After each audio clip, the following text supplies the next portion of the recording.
Bom dia a todos e obrigado por aguardarem. Sejam muito bem-vindos à videoconferência de divulgação dos resultados do terceiro trimestre de 2025 do IRB-RE. Destaco aqueles que precisarem de tradução simultânea, que temos essa ferramenta disponível na plataforma. Para acessar, basta clicar no botão Interpretation, através do ícone do globo na parte inferior da tela e escolher o seu idioma de preferência, português ou inglês. Para aqueles ouvindo a videoconferência em inglês, há a opção de mutar o áudio original em português, clicando em Mute Original Áudio. Informamos que esta videoconferência está sendo gravada e será disponibilizada no site de RI da companhia, ri.irbre.com, onde se encontra disponível material completo da nossa divulgação de resultados. É possível fazer o download da apresentação também no ícone de chat, inclusive em inglês. Durante a apresentação da companhia, todos os participantes estarão com o microfone desabilitado. Em seguida, daremos início à sessão de perguntas e respostas. Para fazer perguntas, clique no ícone Q&A na parte inferior de sua tela e escreva sua pergunta para entrar na fila. Ao ser anunciado, uma solicitação para ativar o seu microfone aparecerá na tela. E então, você deve ativar o seu microfone para fazer perguntas. Orientamos que as perguntas sejam feitas todas de uma única vez. Ressaltamos que as informações contidas nesta apresentação e eventuais declarações que possam ser feitas durante a videoconferência, relativas às perspectivas de negócios, projeções e metas operacionais e financeiras do IRB-RE, constituem-se em crenças e premissas da administração da companhia, bem como informações atualmente disponíveis. Considerações futuras não são garantias de desempenho.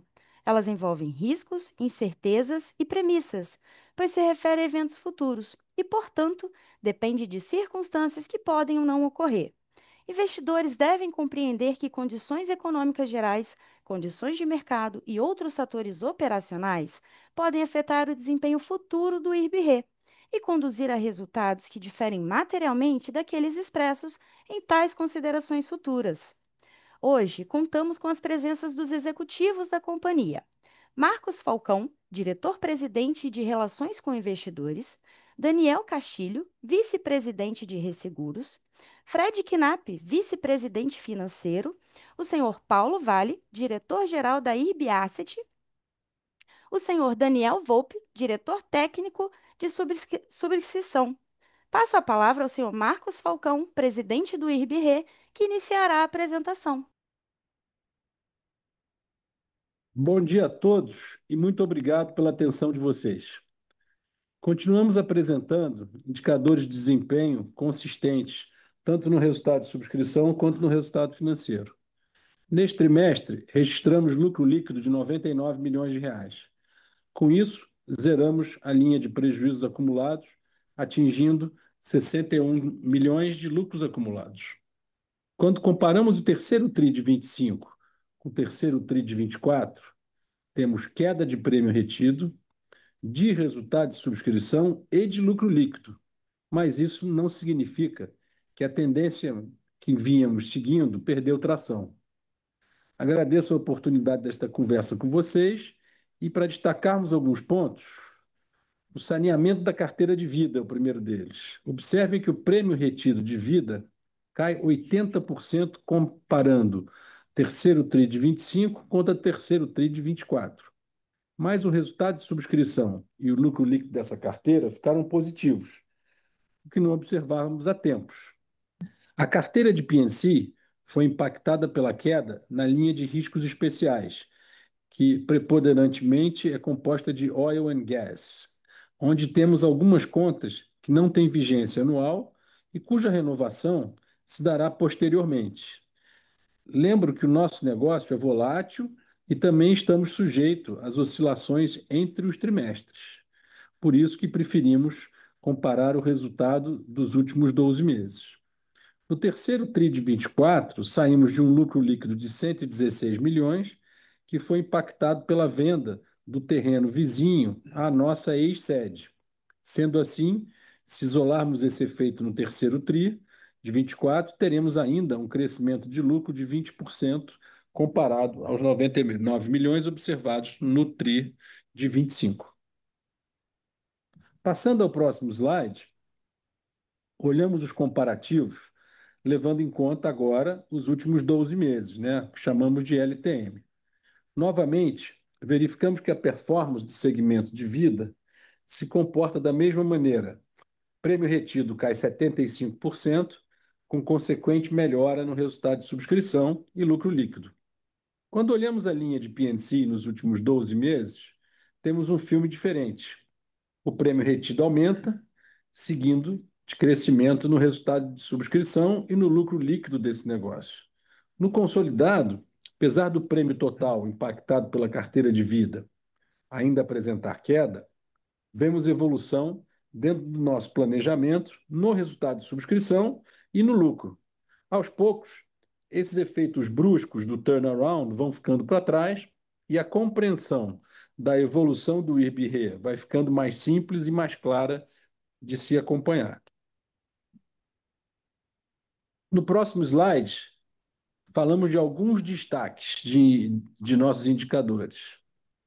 A nossa sinistralidade diminuiu 7 pontos percentuais, chegando a 61%, já incorporando efeitos de conciliação de sinistros pré-2020, que serão melhor explicados pelo Castilho mais adiante. Nossa solvência atingiu o patamar de 251%, que era a nossa meta desde que assumimos a companhia, deixando nosso capital num patamar confortável, obedecendo benchmarks internacionais de solidez e gestão de capital. Isso é refletido nos ratings, sendo que a S&P nos concedeu um upgrade para AAA na escala Brasil nacional. E a MBEST afirmou nosso rating a menos estável. Estamos trabalhando ainda para melhorá-los em 2026. Já o nosso retorno sobre o Tangible Equity superou o patamar de 20%, nos colocando nos níveis dos nossos peers internacionais, como Score, Hannover Re e Munich Re. Passo agora a palavra para o Castilho, que vai falar do nosso business. Obrigado, Falcão. Muito bom dia a todos. É um prazer estar aqui novamente fazendo comentários sobre a evolução do nosso negócio no terceiro trimestre de 2025. Nesse primeiro slide, gostaria de falar sobre o perfil de nossa carteira. No primeiro gráfico, na parte superior esquerda, observamos a distribuição pelas linhas de negócio separando vida e P&C. Observamos que a carteira total diminuiu 11% quando comparamos os últimos 12 meses terminados em setembro de 2025 com o mesmo período do ano anterior.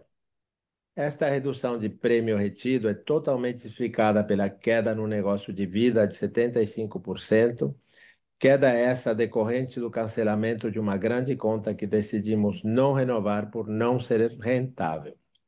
Em apresentações anteriores, mencionei as iniciativas realizadas nesse portfólio de negócios com o objetivo de sanear a carteira e voltar à rentabilidade. Entretanto, quando olhamos para o P&C, nosso prêmio passa de 3,1 bilhões para 3,3 bilhões nos últimos 12 meses de 2025, refletindo um crescimento de 8% em relação ao mesmo trimestre do ano anterior. A ideia é continuar selecionando riscos e crescendo nos negócios de maior rentabilidade. Notem na parte inferior do slide que o segmento de vida, que representava 23% dos nossos prêmios nos últimos 12 meses de setembro de 2024, agora representa 6%. Por outro lado, a linha patrimonial, que era 40% da carteira, nos últimos 12 meses, representa mais da metade do nosso negócio, com 51%.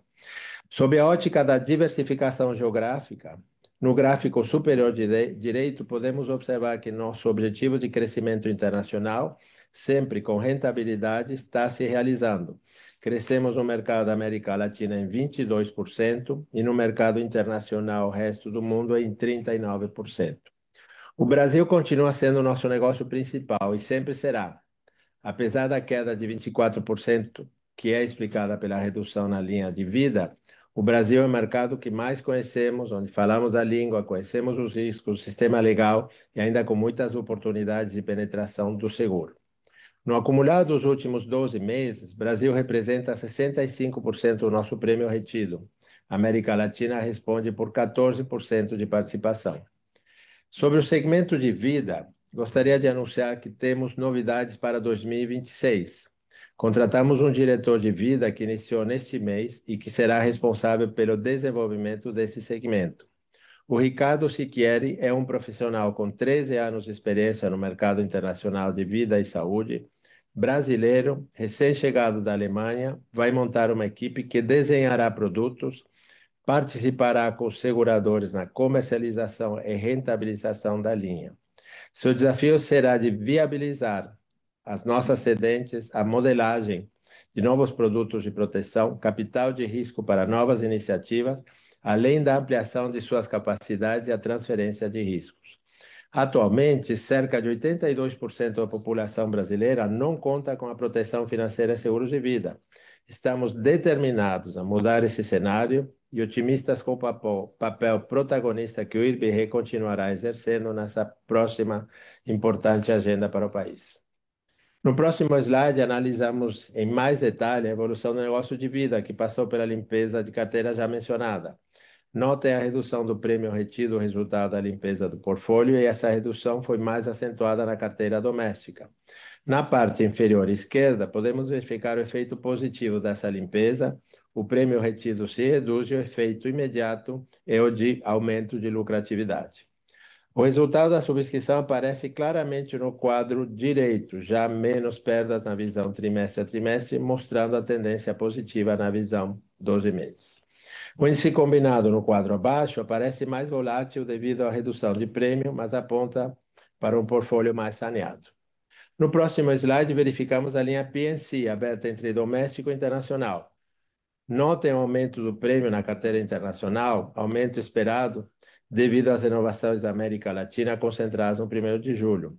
No quadro à direita, observamos que, na visão 12 meses, o resultado de subscrição aparece estável no patamar acima dos 600 milhões de reais. Importante mencionar que consideramos que a visão trimestre é uma foto de um curto período de tempo, já a visão 12 meses é um filme e nos mostra a tendência do negócio. Nessa visão 12 meses, podemos observar no quadro abaixo a estabilidade do índice combinado na carteira doméstica e a tendência do negócio internacional que caiu de 124% para 104%. No próximo slide, vemos o resultado consolidado aberto por P&C, ou seja, Property Casualty e Vida. As barras mostram o resultado trimestral, enquanto as linhas mostram os valores dos últimos 12 meses. Podemos verificar que nosso resultado de subscrição mostra uma trajetória ascendente, mudando de 379 milhões para 626 milhões na visão 12 meses. Consideramos que o índice combinado de P&C já chegou ao nível ideal, na faixa dos 95%. A linha de vida deve apresentar melhora de rentabilidade quando voltarmos a crescer o volume. No próximo slide, observamos a melhora contínua da sinistralidade da linha de P&C, consequência de uma subscrição responsável e disciplinada. Podemos observar na linha pontilhada o trabalho que temos realizado na conciliação de provisões de sinistro com as nossas cedentes. Importante ressaltar que o valor das conciliações das provisões resultou em 88 milhões de reais de melhoria no sinistro no terceiro TRI de 2025 e no segundo TRI de 2025 foi de 47 milhões. Indo para o próximo slide, apresentamos o índice de comissionamento com a segregação de P&C e Vida. O índice de comissionamento se mantém constante em P&C e em Vida desde o terceiro trimestre de 2024, quando cancelamos a conta de vida já mencionada. No próximo slide, podemos observar a curva de índices de sinistralidade e comissionamento. Notem que as duas linhas encontram-se bastante controladas e em níveis saudáveis. Antes de terminar a minha fala, gostaria de fazer alguns comentários. O furacão Melissa, categoria 5, que atingiu Jamaica no mês de outubro passado, não apresenta exposições relevantes para o IRB. O tornado que atingiu Rio Bonito, no Paraná, no dia 7 de novembro, também não apresenta, até o momento, grandes exposições. Estamos em contato com nossos clientes para identificar eventuais sinistros e efetuar o pronto pagamento de nossa parte. Esses eventos catastróficos extremos nos trazem a reflexão que a lacuna de proteção entre as perdas econômicas e as perdas seguradas é imensa.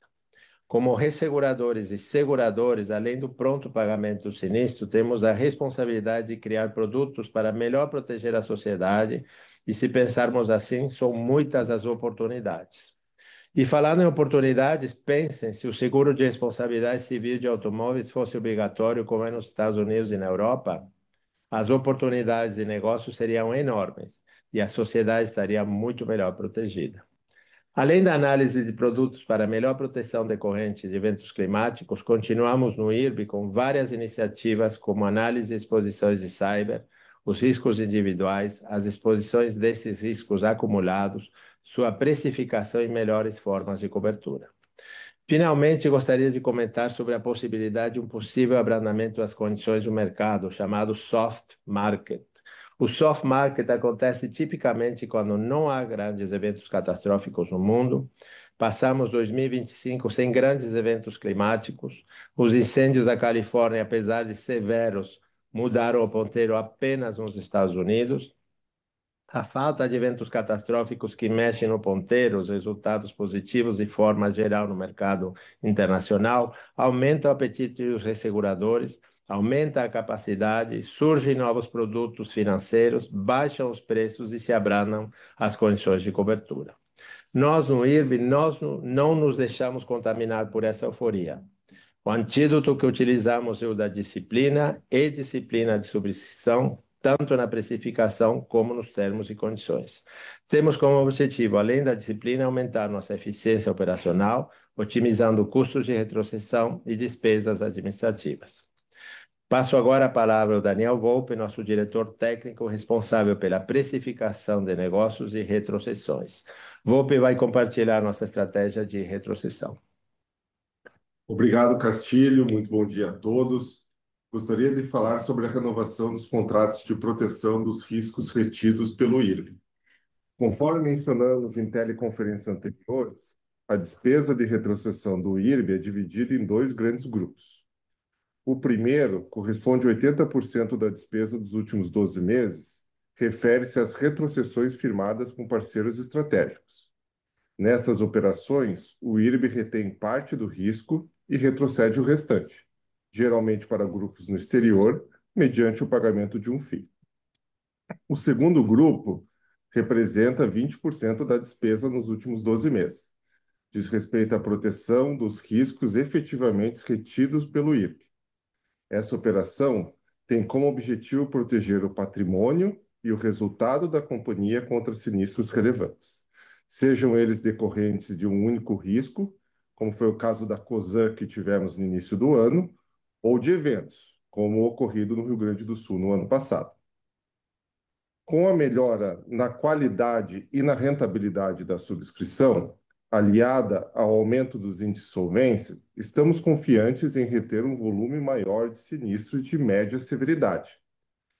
Nossas análises indicam que essa medida terá baixo impacto na alocação de capital e permitirá manter, dentro do IRB, resultados que eram cedidos aos retrocessionários. Isso porque os prêmios cobrados pelos retrocessionários estão acima da nossa expectativa e do histórico de recuperação. Por outro lado, considerando o aumento dos riscos associados às mudanças climáticas, ampliamos nossa proteção contra eventos severos no Brasil e no exterior. Por exemplo, o limite de cobertura contra catástrofes no Brasil foi elevado de 700 milhões para mais de 1 bilhão. Além disso, incluímos sinistros de automóveis e riscos diversos no escopo do Programa de Proteção Catastrófica no Brasil. Com essa cobertura adicional, o IRB está mais preparado para gerenciar os riscos de eventos climáticos severos. Passo agora a palavra ao Fred. Obrigado, Volpe. Bom dia a todos. É um prazer estar novamente aqui com vocês. Reforçando a mensagem do Castilho, a disciplina técnica de subscrição continua sendo nosso principal direcionador interno. Esse foco tem se refletido de forma consistente na melhoria dos índices de sinistralidade e na rentabilidade técnica da companhia, mostrando que as ações implementadas ao longo dos últimos trimestres estão entregando o resultado esperado.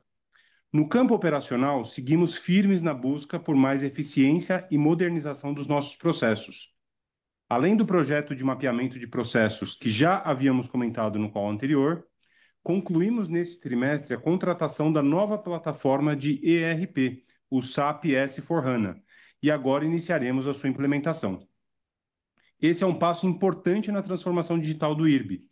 O novo sistema trará mais integração entre as áreas, automação de tarefas e informações em tempo real, fortalecendo de forma significativa a nossa capacidade de análise e de tomada de decisão. Em paralelo, seguimos na implementação do Data Lake, que tem como objetivo consolidar e modernizar as nossas bases de dados internas. Com essa estrutura, passaremos a contar com um repositório único de informações, permitindo decisões mais rápidas, precisas e sustentadas por dados ainda mais confiáveis. Os ganhos de eficiência e os benefícios trazidos por essas duas iniciativas, o SAP S/4HANA e o Data Lake, serão percebidos de forma gradual ao longo dos próximos trimestres, à medida em que os sistemas forem sendo integrados e incorporados ao nosso dia a dia operacional. Esses projetos estão totalmente alinhados à nossa estratégia de fortalecimento operacional e de suporte à disciplina técnica, que tem guiado o IRB nessa nova fase de gestão, uma fase voltada para eficiência, rentabilidade e tomada de decisão cada vez mais assertiva. No próximo slide, no que se refere às despesas administrativas, seguimos com o desafio de trazer o índice total para patamares de single digit.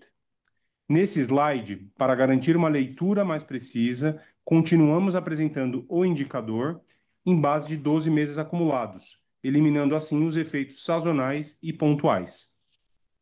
Ainda assim, observamos um aumento em relação ao exercício anterior, um movimento explicado por alguns fatores específicos e estruturais. O principal impacto veio das obrigações pós-emprego, que totalizaram 67 milhões. Esse valor reflete o ajuste atuarial do passivo, resultado da atualização das premissas de desconto e longevidade. Esses benefícios pós-emprego fazem parte da nossa história. São compromissos assumidos com colaboradores que ajudaram a construir o IRB-RE ao longo das décadas, como o plano de aposentadoria dos funcionários admitidos até 1968, o chamado Pré-68, além do seguro de vida, auxílio funeral e plano de saúde. Para garantir a cobertura destes benefícios, mantemos reservas matemáticas, que são reavaliadas trimestralmente conforme as normas da CVM. Também registramos multas e penalidades no montante de 21 milhões, relacionadas principalmente à despesa relativa a auto de infração fiscal, referente à não inclusão no lucro tributável no Brasil de resultados de subsidiária no exterior, essa sem caráter recorrente. Outro ponto importante foi o impacto da adoção do IFRS 17 e dos projetos de transformação digital, que representaram 17 milhões adicionais. Esse valor reflete tanto a reclassificação de contas quanto o reconhecimento de novas despesas de implementação em sistemas, investimentos que fortalecem a base tecnológica e de governança da companhia. Além disso, tivemos um efeito da inflação sobre contratos de serviços e tecnologia, algo próximo a 14 milhões, em linha com o reajuste médio praticado pelos principais fornecedores estratégicos. Por fim, como uma companhia de 86 anos de história, ainda carregamos uma parcela de custo de legado, que vem sendo endereçados e gerenciados pela atual administração. Esses custos se dividem em duas frentes: os custos in force, diretamente relacionados à operação atual, que representam cerca de 10% do prêmio ganho, e os custos de legado, vinculado a contratos de resseguros anteriores a 2020, que inclui despesas de sinistros, ações judiciais e outras obrigações associadas, hoje representando 3% do prêmio ganho. Passando agora para o próximo slide, vemos aqui o gráfico que mostra o comportamento do float, que é basicamente formado por sinistros a liquidar e IBNR, em relação ao volume de prêmios retidos. O que esse gráfico mostra é que o float vem se mantendo em patamares saudáveis e estáveis. Vale destacar também a redução no montante absoluto das provisões técnicas, resultado direto do trabalho de re-underwriting feito pela administração. Mesmo com essa redução, seguimos mantendo um nível de prudência atuarial, reforçando o nosso compromisso com a solidez técnica e com a mensuração adequada das nossas obrigações futuras, essa métrica mostra de forma clara que os recursos provenientes das nossas cedentes continuam plenamente suficientes para fazer frente tanto aos sinistros já reportados quanto aos que ainda possam ocorrer. Em linha com esse tema, passo agora a palavra ao Paulo Vale, que vai trazer mais detalhes sobre o nosso resultado financeiro. Obrigado, Fred. Bom dia a todos. Nesse slide, mostramos a evolução dos ativos sob gestão da companhia, bem como os resultados das carteiras.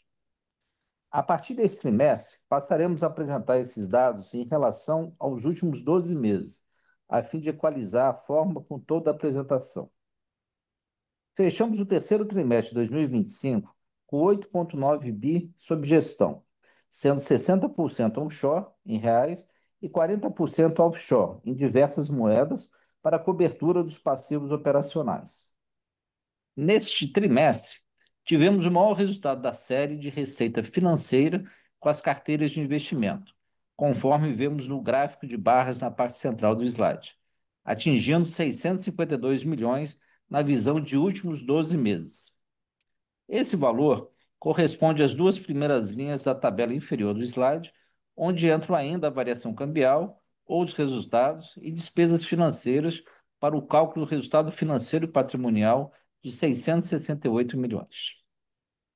Esse resultado foi atingido devido à manutenção do patamar dos juros brasileiros em 15%, bem como pelos resultados bastante positivos das alocações táticas das carteiras de multimercado, crédito privado e bondes soberanos e corporativos no exterior.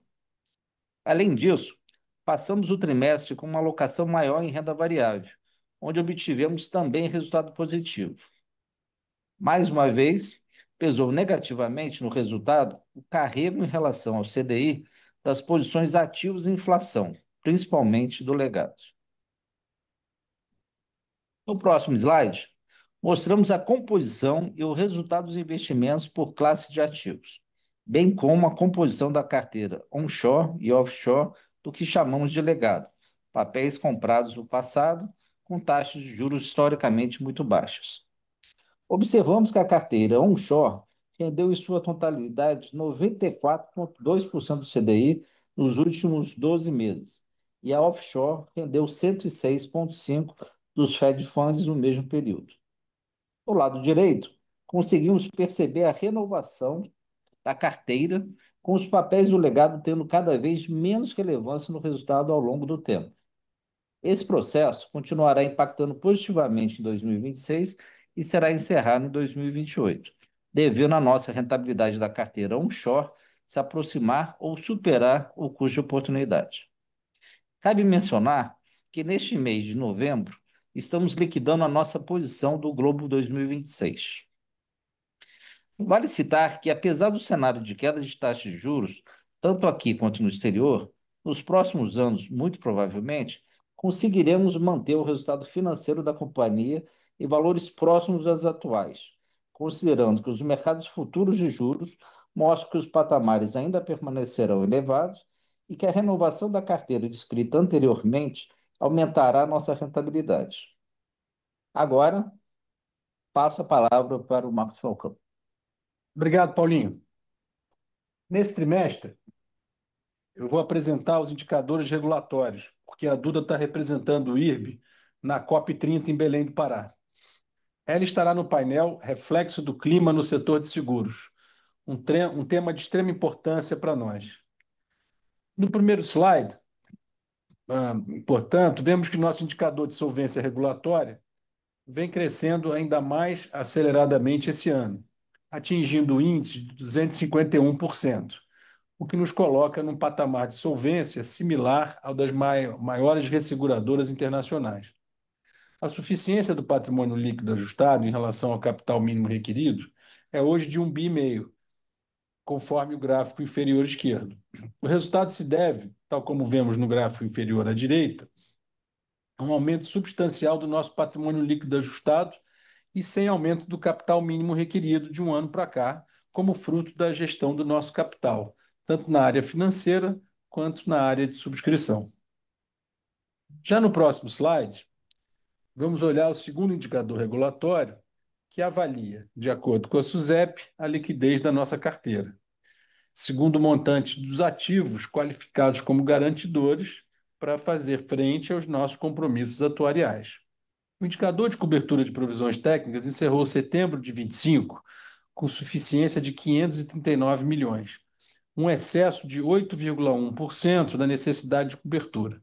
É importante destacar que, para esse valor de 539 milhões, já está impactado pelos 285 milhões de reais desvinculados para o pagamento das debêntures, que venceram em outubro e vão vencer em dezembro de 25. Passo a palavra, então, ao Fred, que vai falar dos nossos resultados segundo a metodologia do IFRS 17. Obrigado, Falcão. Agora, na sequência, apresentaremos o nosso desempenho no IFRS 17. No terceiro trimestre, o lucro líquido foi de 112 milhões, comparados com 192 milhões no mesmo período em 2024. O resultado da prestação de serviços de resseguros totalizou 128 milhões no trimestre, representando uma redução em relação a 2024, quando atingiu 260 milhões. O segmento Vida impactou esse resultado, reflexo dos cancelamentos de contratos efetuados no período. Analisando de forma isolada, o P&C teve uma evolução de 8%, quando comparado com o terceiro TRI de 24, concentrados principalmente nos segmentos patrimonial e rural, demonstrando a aderência à estratégia corporativa. Nos próximos slides, vamos apresentar os principais fatores que explicam a variação observada.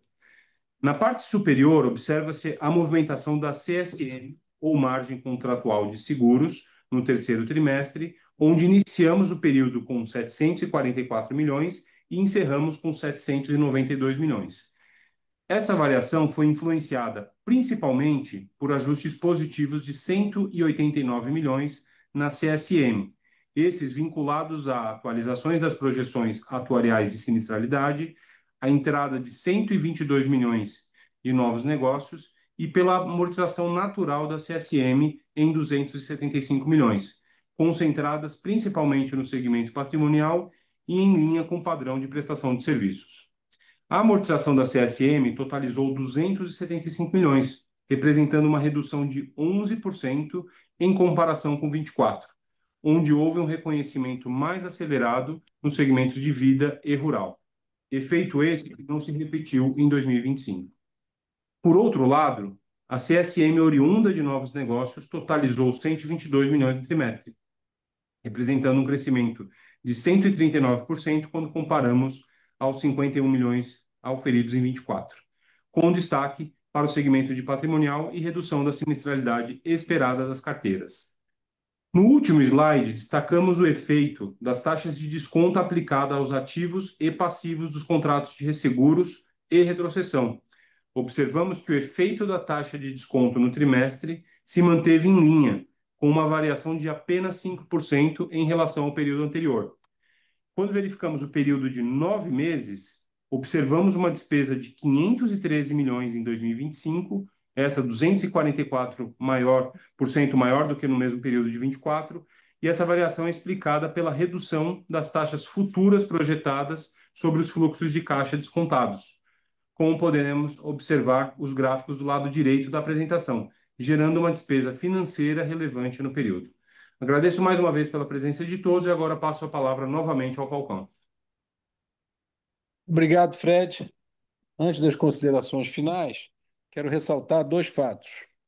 Primeiro, que no dia 3 de novembro foi aprovada na AGE o alinhamento da administração do IRB com os acionistas. Como já foi bem divulgado, o princípio do plano de remuneração do management é o matching de ações. Alguns executivos terão direito a matching por parte da companhia da quantidade de ações compradas por eles, usando até 50% ou do incentivo de curto prazo ou da participação nos lucros. Essas ações ficam sujeitas ao vesting de 3 e de 5 anos. Com isso, acreditamos que estaremos entre as empresas no mercado com remuneração mais competitiva e com plano de retenção que leve os nossos colaboradores a pensar no IRB a longo prazo, assim como os nossos acionistas. Eu lembro ainda que esse plano atende à resolução CNSP 476. Tá? Além disso, nesse trimestre, zeramos a linha de prejuízos acumulados e, em setembro de 25, já atingimos 61 milhões de lucros acumulados, faltando ainda o quarto trimestre. Segundo o nosso Estatuto Social, 5% do resultado deve ir para a constituição de reserva legal. Depois dessa constituição, devemos distribuir 25% do nosso lucro líquido ajustado como dividendos ou como juros de capital próprio. Essa distribuição deverá ser deliberada na próxima Assembleia Geral de Acionistas, que deverá ser realizada em março de 26. Continuo bastante otimista com o que vem pela frente e pronto para levar o IRB-RE a um novo patamar. Nosso negócio de subscrição continua forte, disciplinado e rentável. Obtivemos praticamente o mesmo resultado de subscrição do terceiro TRI de 24, alcançando uma sinistralidade mais baixa, provando que temos ainda espaço para melhoria de margem. Do lado do top line, continuamos com o desafio de crescer, mantendo nossa rigorosa disciplina de subscrição e tendo praticamente saído dos negócios de vida e aviação, o que prejudica a comparação ano contra ano. Pela visão do Combine Ratio, entendo que existe oportunidade de redução desse indicador, tanto pelo crescimento do prêmio-ganho, quanto pela diminuição nas despesas administrativas. O resultado financeiro tem entregado boa performance, mesmo com a depuração que estamos fazendo nas aplicações menos rentáveis, e para o próximo ano teremos ainda taxa de juros em patamares bastante elevados, apesar da expectativa do início do ciclo de queda dessas taxas de juros. Mas o nosso endividamento começará o ano reduzido à metade, o que gera menos despesas financeiras. Agradeço a todos e vamos às perguntas? Agora começaremos a sessão de perguntas e respostas. Lembrando que para fazer perguntas, vocês devem clicar no ícone Q&A na parte inferior da tela e escrever a sua pergunta para entrar na fila. Ao ser anunciado, uma solicitação para ativar o seu microfone aparecerá na tela. E então, você deve ativar o seu microfone para fazer perguntas. Solicitamos, por gentileza, que as perguntas sejam feitas todas de uma única vez. Vamos à nossa primeira pergunta. É do Guilherme Grespan, do JP Morgan. Guilherme, iremos habilitar o áudio para que você possa realizar a sua pergunta. Guilherme, pode prosseguir, por favor? Oi, bom dia, Falcão, Castilho, todo o time que está apresentando. Obrigado pela oportunidade de fazer pergunta. Duas do meu lado, se eu puder, uma só relacionada aqui mais especificamente ao sinistro do trimestre. Olhando a composição, chamou a atenção que teve uma participação de BNR bem mais relevante esse TRI no sinistro retido, 166 milhões. Eu queria só entender um pouquinho, é um pouco mais difícil no Financial Statements, no IFRS 17 de reconciliar, mas em que segmento esse BNR aconteceu e se tem se é mais concentrado em algum sinistro específico, enfim, qualquer cor um pouquinho maior em cima do IBNR que foi feito esse TRI, que olhando o histórico aqui foi um montante relevante. E aí a segunda pergunta é só com relação ao prêmio. Eu sei que não é o endgame, né, o crescimento de prêmio, mas chamou a atenção aqui que mesmo ajustando pela questão de alguns términos de contrato de vida, se a gente olha aqui o crescimento de prêmio ex-vida, ele deu uma desacelerada esse TRI. Então era só ouvir um pouco de vocês como que está a perspectiva de crescimento de prêmio olhando para frente. Obviamente tem esses efeitos que acabam poluindo um pouco o top line consolidado, mas se puder falar um pouquinho meio, mesmo ajustando pelo término dos contratos de vida, como que vocês estão vendo o crescimento de receita no negócio? Obrigado. Bom dia, Grespan. Fred falando aqui, tudo bem? Tudo O jóia. IBNR do período, ele foi basicamente constituído aí por entradas de prêmios adicionais do ano, tá? Agora, entretanto, eu gostaria de reforçar que a reserva de IBNR ela é positiva, tá? E ela demonstra aí o nosso nível de prudência atuarial e ela traz ali para o balanço, né, as reservas de pagamentos de sinistros futuros, né, dos prêmios que estão entrando agora e que, caso elas não sejam utilizadas, elas serão revertidas no futuro, tá? tá? Isso faz parte do processo natural de reserva atuarial que é feita pela equipe. Ele está majoritariamente estruturado na área de property, tá? Que hoje corresponde a quase 50% da nossa produção. Então, tem um pouco mais de cauda curta, né, dentro da estrutura. E aí, quando você compara com 2024, nós tivemos algumas baixas importantes, né, aí devido ao comportamento da carteira de agro, principalmente, no qual a gente fez algumas reversões pontuais em 24. Então, ela cria aí essa distorção, mas de novo, eu gostaria só de reforçar que o IBNR ele é algo positivo, né? A gente tá trazendo ali para a estruturação de reservas futuras e pagamentos futuros. Tá, passo a palavra agora para o prêmio, mas se tiver alguma pergunta adicional, e aí o Castilho responde a partir do prêmio. Guilherme, o Daniel Castilho aqui, tudo bem? Quanto ao efeito do prêmio, o efeito do prêmio é sazonal, tá? Se a gente comparar o terceiro TRI de 24 com o de 25, nós temos alguns contratos facultativos que se renovam cada 18 meses ou cada 20 meses. Então, se foi um contrato que foi renovado no terceiro TRI de 24, ele não será renovado no TRI de 25, então a gente vai sentir esse efeito de estabilidade e, às vezes, de redução nesse prêmio retido, mas um efeito exclusivamente sazonal. Falando em prêmio, eu gostaria de acrescentar que no PNC a gente, depois de participar em eventos como Monte Carlo, Baden-Baden em outubro e esta semana na Costa Rica, o número de propostas que a gente está recebendo é incrível como tem aumentado, principalmente facultativo, chega a ser 4 vezes mais do que a gente recebia há um ano atrás. E em contratos, praticamente o dobro das propostas que a gente recebia. Então, estamos muito otimistas. É claro que a gente não aceita tudo que é apresentado para a gente, mas estamos muito otimistas quanto ao desenvolvimento do prêmio nos próximos meses e nas próximas renovações, sendo que a próxima grande renovação agora é em janeiro, do próximo ano. Tá claro, Respondido? muito respondido. Obrigado, Fred Castilho. A nossa próxima pergunta é do Daniel Vaz, do Safra. Daniel, iremos habilitar o áudio para que você possa realizar a sua pergunta. Daniel, pode prosseguir, por favor? Bom dia Falcão, bom dia Castilho, todo o time. Obrigado pelo espaço para fazer perguntas. Eu queria pegar um follow-up na pergunta do Grespan, na segunda pergunta. É, a gente entende, né, assim, os casos de risco especiais, principalmente oil and gas, tem alguns casos também da saída, né, de aviação, de alguns segmentos um pouco mais expostos a um risco maior. E também agora no comentário do Castilho sobre os contratos que se renovam 18 e 20 meses. Se vocês fossem olhar para 26, né, assim, tentando pegar os 6 meses acumulado até o primeiro semestre, vocês estavam rodando aí mais ou menos no Brasil em 10% de crescimento. Agora você acumulou mais ou menos um e pouquinho, né, o seu low single digit. E aí, assim, coloca uma dúvida aqui, a gente na hora de modelar, qual que é a projeção que vocês estão tentando trabalhar para 26 de crescimento de prêmio do não vida, né? O vida ficou tão pequeno no Brasil que talvez o percentual já não importa tanto. Olhando então para o não vida, assim, se você fosse excluir todos esses efeitos, assim, você estaria trabalhando mais ou menos com quanto de crescimento, assim, porque hoje você tem uma reserva grande, né? A tua solvência está muito alta, e aí você tem é, esse balanço de crescimento, mais uma solvência que começa a ficar muito alta, o quanto que vocês querem mudar a estratégia para conseguir crescer um pouquinho mais ali colocando o preço um pouquinho para baixo ou não.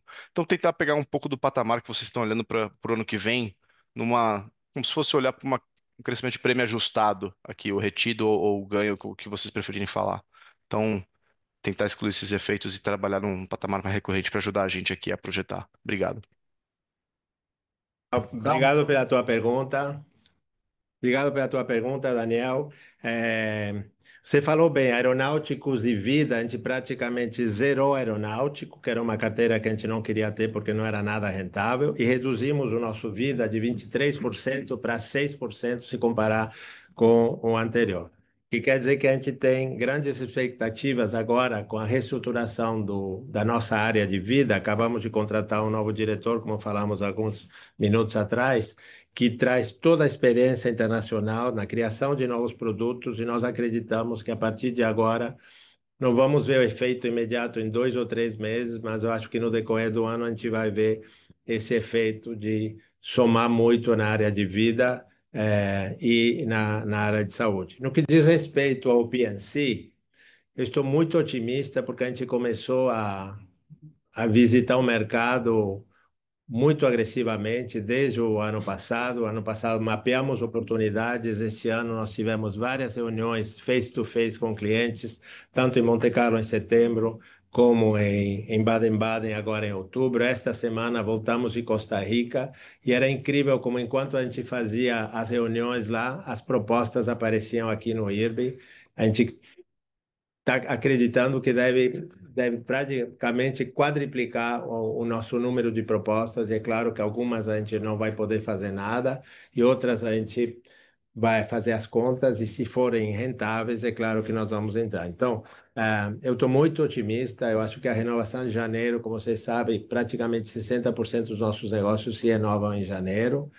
Estamos recebendo propostas, já estamos analisando agora e estou muito otimista quanto à realização de novos negócios, tanto no Brasil como no internacional. Não sei se respondi a sua pergunta, Daniel. Sim, e se você pudesse colocar hoje uma prioridade, né, entre Brasil e exterior, ou talvez não a prioridade, mas a qualidade das propostas que estão chegando na mesa para vocês, de Brasil e exterior, onde que você acha que, olhando para um horizonte um pouco mais de médio prazo, curto, médio prazo, vocês têm um potencial maior assim de expandir? Porque a carteira ela era muito, a diferença era muito grande quando vocês fecharam praticamente o apetite pelo exterior e agora ela vem crescendo num ritmo bom, né, assim, de prêmio retido. Então, qual que é O o equilíbrio Bra- das forças aqui, né? Onde que você está vendo a melhor oportunidade? Hoje, praticamente 60% do prêmio está no Brasil, é o nosso principal mercado. A gente vai continuar trabalhando muito forte no Brasil para manter e desenvolver esse negócio. A forma de crescer no Brasil é aqueles negócios onde a gente já tem uma determinada participação na hora da renovação. A forma de crescer é tentar ter participações maiores nesse negócio no Brasil. Claro que a gente vai dar sempre prioridade ao negócio de patrimoniais e de engenharia, e eu vejo que ainda temos muitas oportunidades. Quando a gente vê esses eventos, esses desastres que aconteceram e que o gap de proteção é enorme, sem dúvida nenhuma, tem oportunidade de crescimento tanto no mercado segurador como ressegurador. E nós estamos tentando apoiar o mercado segurador da melhor forma possível para que também possa crescer com novos produtos. Com o PNC doméstico, que o Brasil, com certeza temos oportunidades, e no internacional a gente está vendo uma avalanche de propostas que estão vindo, e é claro que a gente vai olhar com muita atenção, fazer as contas e ver se tiver rentabilidade, vamos nos envolver. No internacional, a gente vai tentar também ficar fora daquele negócio de cauda longa, que leva muitos anos para se desenvolver. Estamos dando preferência ao negócio de cauda curta, que é um negócio que nós conhecemos mais no Brasil. E eu queria apontar que nós estamos nos estruturando com uma equipe não só com conhecimento de idiomas, mas com conhecimento dos riscos internacionais, que no Brasil nós não estamos acostumados com os terremotos, as inundações, os furacões, os vulcões, aluviões e tudo mais, que são riscos que existem em outros lugares, e a gente está montando uma equipe capaz de precificar, analisar esses riscos e chegar à rentabilidade. Então, estamos muito confiantes que vamos desenvolver um negócio internacional com rentabilidade também. Tá ótimo, obrigado, Castilho. A nossa próxima pergunta é do Eduardo Nischio, da Genial Investimentos. Eduardo, iremos habilitar o áudio para que você possa realizar a sua pergunta. Eduardo, pode prosseguir, por favor. Olá, bom dia. Obrigado pela oportunidade. Bom dia, Falcão, Castilho, Fred. Tem algumas perguntas. A primeira em relação à rolagem, à venda de Soberano que vocês fizeram de 21 milhões, que teve um impacto de 21 milhões no resultado financeiro. Se vocês ainda veem ou estão previstas novas vendas ou rolagem desses soberanos para o quarto trimestre de 2025 e para o ano que vem. Essa é a primeira pergunta. A segunda pergunta é em relação às despesas administrativas que cresceram, subiram bastante, né? Só queria explorar um pouquinho mais. O slide que vocês mostraram na apresentação é bem ilustrativo, mas eu queria saber um pouquinho da visão de vocês desse índice, como é que vocês veem ele evoluindo, o que foi de não recorrente enfim, que vocês acham que dá para conter nos próximos trimestres? E qual seria um número mais normalizado desse índice para vocês? Né? Obviamente tem o fator denominador, mas de qualquer forma, o número foi muito alto esse trimestre. Muito obrigado.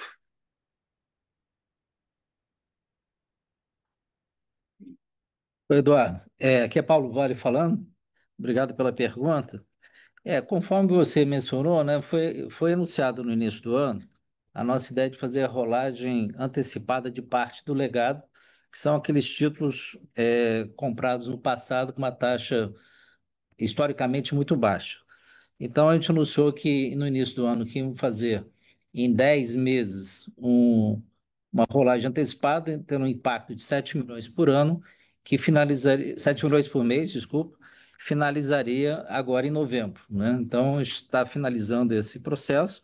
Com isso, teve um impacto negativo no resultado de 21 milhões no trimestre, e no ano será de 70 milhões o impacto negativo. Para o próximo ano, a gente não deve fazer a rolagem automática, já que tem um vencimento em agosto de 2026, significativo, e depois o próximo vai ser em agosto de 2028. Então, não devemos fazer a rolagem antecipada.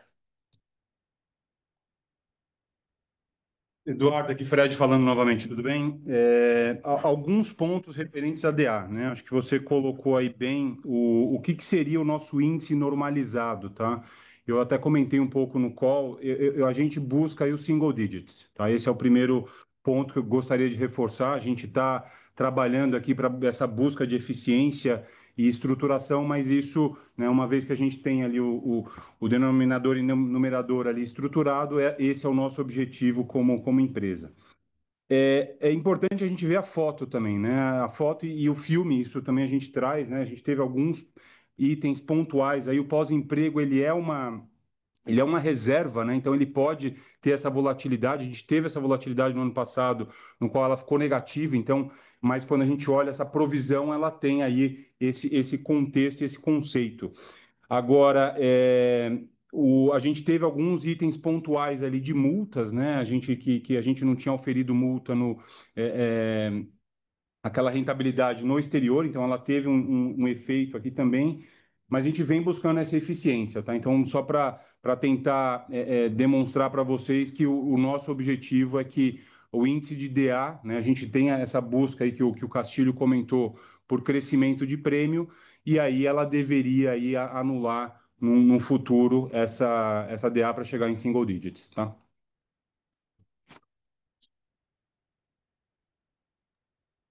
Perfeito, muito obrigado. A nossa próxima pergunta é do Tiago Paura, do BTG. Tiago, iremos habilitar o áudio para que você possa realizar a sua pergunta. Tiago, pode prosseguir, por favor. Oi, obrigado. Bom dia, pessoal. Falcão, Castilho, Fred, Volpe, Paulinho, enfim, todo o time, Natashinha. Obrigado pelo espaço aqui. É sempre um prazer falar com vocês. Do meu lado, se possível, eu tenho até um follow-up aqui nas perguntas do Vaz e também do Grespan, né? Ainda lá no prêmio, especificamente aqui na retenção do prêmio, né? É, obviamente que se a gente pega aquele índice de retrocessão e as fotos trimestrais, ainda está muito bagunçado, né? Tem a descontinuação do vida, enfim, tem algumas mudanças de mix, mas até quando você pega 9 meses contra 9 meses, ainda é uma retrocessão que sobe ano contra ano.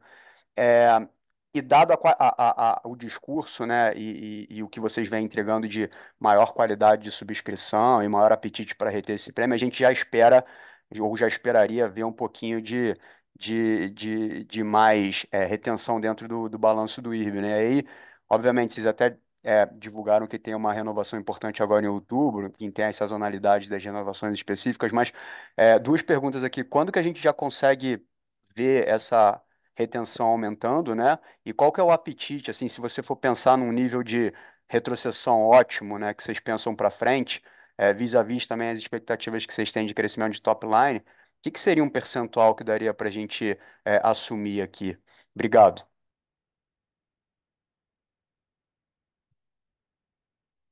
Tiago, bom dia, aqui é o Daniel Volpe falando. Que nem eu expliquei no call, a retrocessão é dividida em dois grandes grupos, né? Então, 80% dessa despesa são operações que a gente faz com parceiros estratégicos, que a gente retém parte do risco e a gente recebe um FII por essa operação, tá? Então, enquanto esse FII que a gente receba for atrativo e remunerar o capital investido, a gente vai continuar fazendo essa operação porque ela é atrativa para nós. 20% da despesa é, de fato, a retrocessão daquela que a gente compra para proteger os riscos retidos pelo IRB, né? Essa que eu mencionei no call que a gente vai ter aí uma estratégia de retenção maior, tá? Então, daí essa despesa vai reduzir, mas os outros 80% a gente espera que eles vão manter estável enquanto o FII for atrativo. Respondi a tua pergunta? Tá bom, não, então na prática a gente, como o 80% obviamente ele é, né, matematicamente mais pesado, na prática não é que a gente vai ver uma mudança significativa no índice de retrocessão para frente, né? Se a gente pensar aqui nos percentuais que vocês projetam. Dado que tem esse componente qualitativo da atratividade do FII e também porque a maior parte, ou desculpa, a menor parte que estaria sujeita aqui a uma maior retenção, matematicamente acaba tendo menos efeito, né? Isso. Tiago, é o Falcão aqui. Tudo, Oi, tudo Falcão. bem?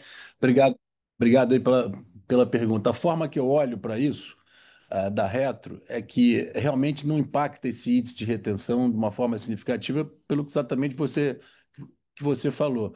Mas o efeito interessante é que é uma bela alocação de capital, essa retenção de risco. E isso vai sair como resultado, lá na frente.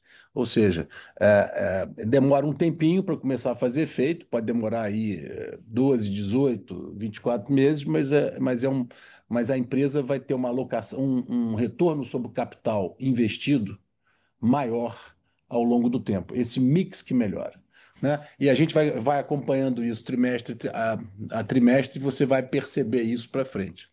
Tá? Ou seja, a solvência me permite usar capital para outras coisas, permite usar capital para isso também.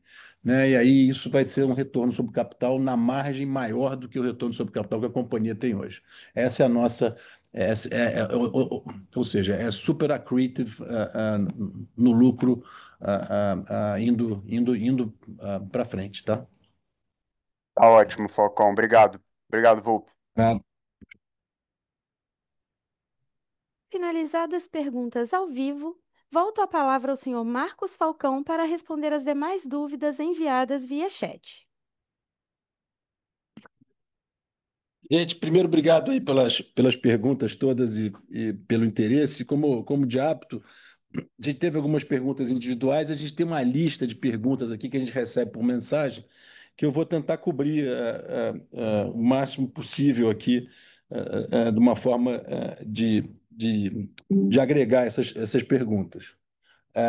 Então, primeiro, tem uma pergunta de novo, teve mais perguntas sobre crescimento de prêmio e tal. Então, primeiro é o seguinte, eu sempre reitero que a gente, é, nossa prioridade aqui é sempre crescimento de lucro líquido. Acho que a gente tem entregue o lucro líquido que as pessoas esperam e a gente não vê nada que mudou na companhia, que isso não deixe nesse trimestre, que mudou a nossa cabeça em relação a isso. Então, a gente continua animado e tranquilo que vai entregar nesse ano o lucro líquido aí perto do esperado por nós e pelo mercado. Né? Então, assim, os prêmios, a gente adoraria crescer prêmio mais rápido, mas a gente não vai crescer prêmio rápido se eles atrapalharem entregar o lucro líquido. Né? Então, eu sempre gosto de reiterar isso.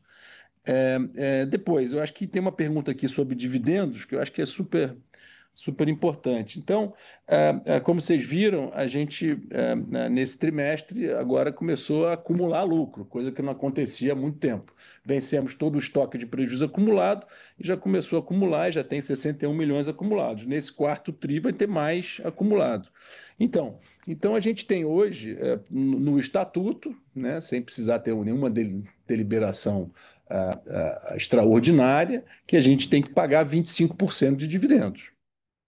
E isso vai acontecer, o pagamento de dividendos, desses 25%, pelo menos, né, no ano de 2026, em relação ao lucro apurado em 25, né? Ah, Agora, tem uma outra pergunta de dividendos que pergunta se a gente não dá para pagar mais que 25% e como que a gente paga. Olha, isso é uma coisa que eu acho que o Conselho de Administração, quando defrontado com esse fato, eu acho que o normal é que, se a gente tem uma margem de solvência confortável, como a gente atingiu agora, de 250%, qualquer excesso dessa margem de solvência confortável que a gente não conseguiu alocar em capital para usar, para gerar retorno sobre esse capital, nada mais prudente que o management propor para o conselho que isso seja pago como remuneração aos acionistas.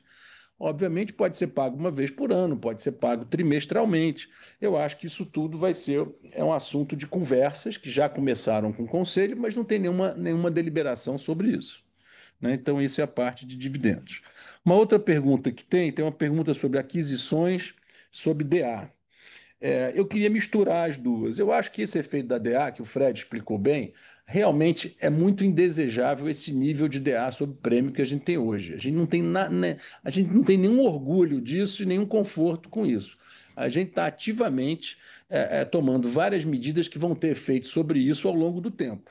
Então, tem uma pergunta de aquisições. Se a gente puder fazer uma aquisição que ajude a gente a ganhar escala, a gente vai fazer. Então, já respondi isso uma vez, que a aquisição é só se ela for accretive numa earnings per share basis. Não, a gente sempre fala isso e a gente continua olhando. E um dos efeitos de uma aquisição pode ser ganhar escala e melhorar esse ratio de despesa administrativa. A gente tem vários programas aqui de ganho de eficiência para frente, a gente tem tivemos que fazer vários investimentos em migração de sistemas, em automação, então tudo isso eu acho que vai gerar eficiência para frente.